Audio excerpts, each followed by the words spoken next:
Second part है top view foot step bearing का। तो यहाँ पर टोटल लेंथ है 180 mm। तो ये 180 mm की हम लेंथ लेंगे, फुल स्केल से बना रहे हैं क्योंकि इसका फ्रंट व्यू भी हमने फुल लेंथ से बनाया था 1:1 में। तो 180 और ये हाफ हो गया इसका 90। हाइट है 115 mm। तो ये 115 mm पे हमने हाइट ली। बोथ साइड ऐसे ही पॉइंट लेकर लाइन बनाएंगे। तो सबसे पहले मैं इधर लाइन लूँगा, डॉट लूँगा यहाँ पर 115 का, और इस लाइन को ऊपर वाली लाइन को मिला देंगे। ठीक है, तो यहाँ पर अब हम क्या करते हैं, सबसे पहले ड्राफ्टर का थोड़ा प्रॉब्लम हो रही थी, ड्राफ्टर हटा दिया है। अब यहाँ पर ये लेते हैं हम। ठीक है, तो 180 mm को हमने यहाँ पर ज्वाइन करवा दिया। ये 180 ज्वाइन हो गया। अब यहाँ से 115 को 115 से ज्वाइन करवा देंगे, ये आ गया। तो यहाँ पर एक रेक्टेंगल बॉक्स बन गया है। ठीक है, तो 90 ऊपर 90 नीचे, और यहाँ पर अब हमने क्या किया, हाफ ले लिया है सेंटर लाइन के साथ। सेंटर लाइन लेने से बेनिफिट क्या होगा, एक तो एग्ज़ाम में 2 मार्क्स बचते हैं इसके। 115 का हाफ लेंगे हम 57.5।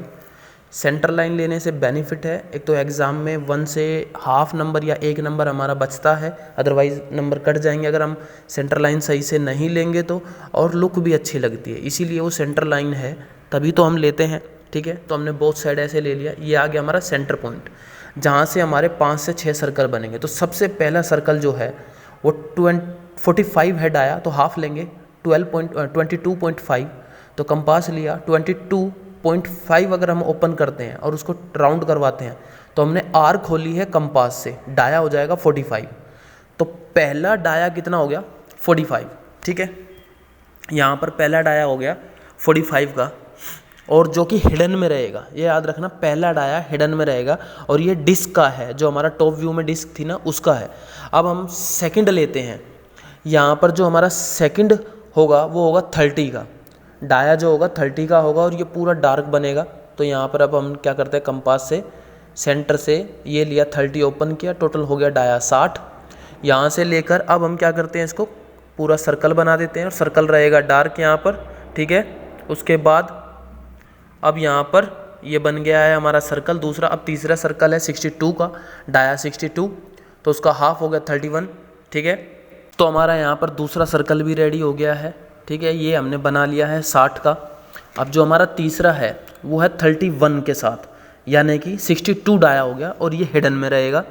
यानी कि जो तीसरे नंबर का सर्कल है हमारा, डाया है 62, हाफ लिया 31, और ये हिडन में रहेगा। अब जो फोर्थ है हमारा, फोर्थ नंबर, डाया 64, हाफ लेंगे 32, तो ये आ गया 32 पे डॉट। और इस सर्कल को हम क्या करेंगे, डार्क करेंगे। तो पहला हिडन में हो गया, दूसरा डार्क हो गया, तीसरा हिडन में, चौथा फिर डार्क आ जाएगा। तो यहाँ पर इन चीज़ों का ध्यान रखना है कि कौन सा सर्कल डार्क है और कौन सा हिडन में है। ठीक है, तो ये हमने बना लिया, यहाँ पर पूरा डार्क बना लिया है। ये बनाने के बाद हमारे 4 सर्कल रेडी हो गए। अब हम 5वें सर्कल की तरफ चलते हैं। 5वां सर्कल है डाया 80, डाया 80, तो उसका हाफ लेंगे हम 40, क्योंकि रेडियस हम हमेशा ओपन करते हैं कंपास से। तो यहाँ पर अब हमने क्या किया, कंपास लिया, और ये वाला जो है हमने डार्क करना है। ठीक है, ये डार्क करना है। ठीक है, यहाँ पर ये कंप्लीट कर दिया है कंपास की मदद से।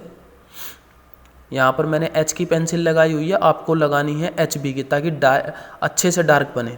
लास्ट सर्कल डाया नंबर 6 90 का है, हाफ लेंगे 45, और यहाँ से सेंटर से 45 खोला आपने कंपास। अब हमें क्या करना है, ये भी डार्क बनेगा सर्कल, यानी कि हिडन में सिर्फ 2 सर्कल रहेंगे, डाया 45 का और डाया 62 का। ठीक है, ये 2 बनेंगे हमारे ऐसे। यहाँ पर अब हमारा ये काम हो गया।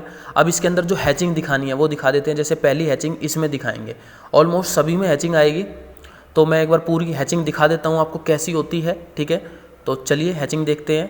यहाँ पर ये आ गई आपके सामने पूरी की पूरी हैचिंग, ऐसे सबसे अंदर ऐसे आ गई, दूसरे नंबर पे अपोजिट, तीसरे नंबर पे उसके अपोजिट, और चौथे नंबर पे उसके अपोजिट। जिसके अंदर हिडन है, सेकंड नंबर वाला हिडन, वहाँ पर नहीं आएगी, बाकी सारी जगह आएगी। ठीक है, अब ये जो हम लाइन ले रहे हैं ऊपर से 12 mm ले रहे हैं। ठीक है, और एक बिल्कुल लाइट लाइन लेंगे, क्योंकि जो नीचे आपका फुट स्टेप बेरिंग के जो नीचे गैप होता है वो गैप शो हो रहा है यहाँ पर, ठीक है। तो ये हमने 12 mm इधर से भी लिया, 12 mm इधर से भी लिया। एक लाइट लाइन बना लेंगे। ये जो बेस होता है ना, बेस के नीचे हल्का सा गैप होता है, तो वहाँ पर उसकी हिडन लाइन दिखाएंगे, क्योंकि टॉप व्यू से तो वो हमें दिखाई नहीं देगा। तो ये तो आ गई हमारी हॉरिजॉन्टल में। अब वर्टिकल में जो डिस्टेंस दे रखा है वो है 16 mm। तो 16 mm इधर लिया, 16 mm इधर लिया। यहाँ पर अब हम हिडन लाइन दिखाएंगे। पहली हिडन लाइन ये आ जाएगी वर्टिकल केस में, ये आ गया, ठीक है। हिडन लाइन 2 से 3 mm का डिस्टेंस रहना चाहिए। सेम यही प्रोसेस अब हम इधर करेंगे। हिडन लाइन बनाते वक्त ध्यान रखना है कि ज़्यादा गैप ना हो, छोटा छोटा गैप बनाना है 2 से 3 mm तक का, ठीक है। कई बार क्या होता है, बहुत ज़्यादा बड़े डैश लेने की वजह से पता नहीं चलता हो कि वो हिडन लाइन है कि सेंटर लाइन है, ठीक है। तो यहाँ पर इन चीज़ों का ध्यान रखेंगे। अब हमने जैसे 16 का लिया, अब ये हम 12 वाली लाइन थी, ये है वर्टिकल केस में हिडन लाइन। तो यहाँ पर हम फास्ट करके ये ज्वाइन करवा देते हैं, ठीक है। ऐसे ही हम डिट्टो ऊपर लेंगे और यहाँ पर हमारी ये हिडन लाइन कंप्लीट होती है, ठीक है। तो हमारा जो ओवरऑल बॉर्डर था ऊपर से देखते वक्त वो ये रेडी हो चुका है, एक रेक्टेंगल के अंदर एक और रेक्टेंगल, ठीक है। अब हमें क्या करना है, 65 इधर लेना है, 65 उधर लेना है। ऐसा क्यों?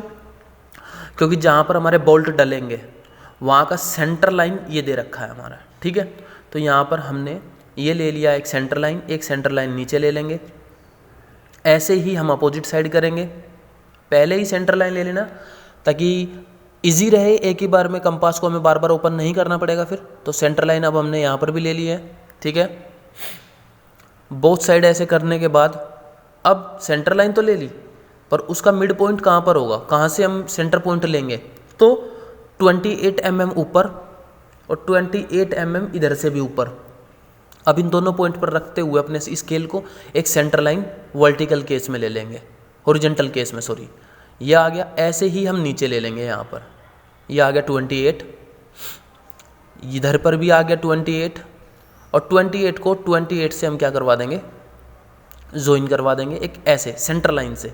अब ध्यान से देखो, एक प्लस का निशान बन गया अंदर, ठीक है ना। अब ये है हमारा पॉइंट जहाँ पर हमें मेन काम करना है। तो सबसे पहले जो डाया ओपन होगा 38 का है, तो रेडियस हम करेंगे 19। कंपास लिया, यहाँ पर हाफ सेंटर से लेकर इस सेंटर पॉइंट से हम लेंगे यहाँ से यहाँ तक का डिस्टेंस होगा 19 mm। और 19 को जब 19 से अपोजिट साइड भी घुमाएंगे तो 19 + 19 38, तो डाया 38 हो गया है। अब हमें यहाँ पर 4 सर्कल बनाने हैं, एक यहाँ पर और बाकी चारों सेंटर पॉइंट पर।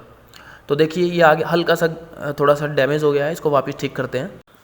ये ठीक होने के बाद ऐसे ही चारों सेंटर पॉइंट पर 4 सर्कल बनेंगे डाया 38 के साथ। तो यहाँ पर फास्ट मोशन में दिखा देता हूँ, 1 2, ये आ गया तीसरा और ये आ गया चौथा। चारों सर्कल बन जाएंगे, सबका डाया सेम रहेगा 38, हाफ खुलेगा 19, ठीक है 19। अब इसके अंदर भी हमें एक और सर्कल बनाना है। वो सर्कल नहीं, वो कुछ कैप्सूल टाइप का होगा। तो डिस्टेंस है टोटल 22, तो सेंटर पॉइंट से 11 इधर 11 उधर और एक रेफरेंस लाइन ले ली। तो ये हमने जो 22 लिया ये तो आ गई इसकी हॉरिजॉन्टल केस में। वर्टिकल केस में कितना है, 16 mm है। तो सेंटर से 8 mm ऊपर 8 mm नीचे। अगर आपने पूरा स्केल हाफ में बनाया, फुट स्टेप बेरिंग जो है फ्रंट व्यू हाफ में बनाया, तो आप इसको भी हाफ में लेंगे, ठीक है, ऐसे कर लेंगे। अदरवाइज अगर आपने फुल में ही बनाया तो फुल में बनाए, हाफ में बनाया तो हाफ में, ठीक है। यहाँ पर कंपास लिया और एक हाफ सर्कल बनाएंगे, यहाँ पर कैप्सूल टाइप में बनाना है ना। तो जहाँ पर हमारा 11 का था वहाँ से पीछे लेंगे हम 8 mm और कुछ ऐसा बना लेंगे। यही चीज़ हम अपोजिट साइड बनाएंगे। तो यहाँ से ये देखें, ये आ गया 8 mm। अब जहाँ 8 mm आया वहाँ पर कंपास की पिन और अपोजिट साइड पेंसिल, और इसको मूव करवा देंगे हाफ सर्कल की तरह। अब जो बीच का पॉइंट है उसको नॉर्मल पेंसिल से हम क्या करेंगे, मिला देंगे ताकि कैप्सूल टाइप बन जाए। यानी कि यहाँ पर जो बोल्ट यूज़ होते हैं वो कैप्सूल टाइप के ही होंगे, ठीक है, इस टाइप के यूज़ होते हैं। अब ऐसे ही हमने सारी जगह बना लिए हैं। अब जो बीच का डिस्टेंस है 12 mm है, तो 6 mm इधर लेंगे, 6 mm इधर लेंगे। ऐसे करके हमने सारे सर्कल बना लिए थे। अब यहाँ पर जो है 12 mm का 6 इधर लेकर, और यहाँ पर भी हम एक हिडन लाइन लेंगे। ऐसा क्यों देंगे हम हिडन लाइन, क्योंकि जो हमारा सबसे ऊपर देखते वक्त जो हमने सबसे पहले रेक्टेंगल बनाया था ना, उसका नीचे का जो पोर्शन है वो 12 mm सेंटर से छोड़ा हुआ है, ठीक है। तो यहाँ पर हम क्या करेंगे, 6 mm इधर लिया और 6 mm इधर लिया, और यहाँ पर हम हिडन लाइन देंगे, ठीक है। ये हिडन लाइन देंगे, मैंने गलती से यहाँ पर सेंटर लाइन ले ली है, आपको यहाँ पर हिडन लाइन लेनी है, ठीक है। मैं अपोजिट साइड बिल्कुल ठीक करूँगा, वो थोड़ा ध्यान नहीं रहता जल्दी जल्दी में। ये हिडन लाइन है, तो यहाँ पर भी अपोजिट साइड भी हिडन लाइन आएगी, ठीक है। इस चीज़ का बड़ा ध्यान रखना है आपको।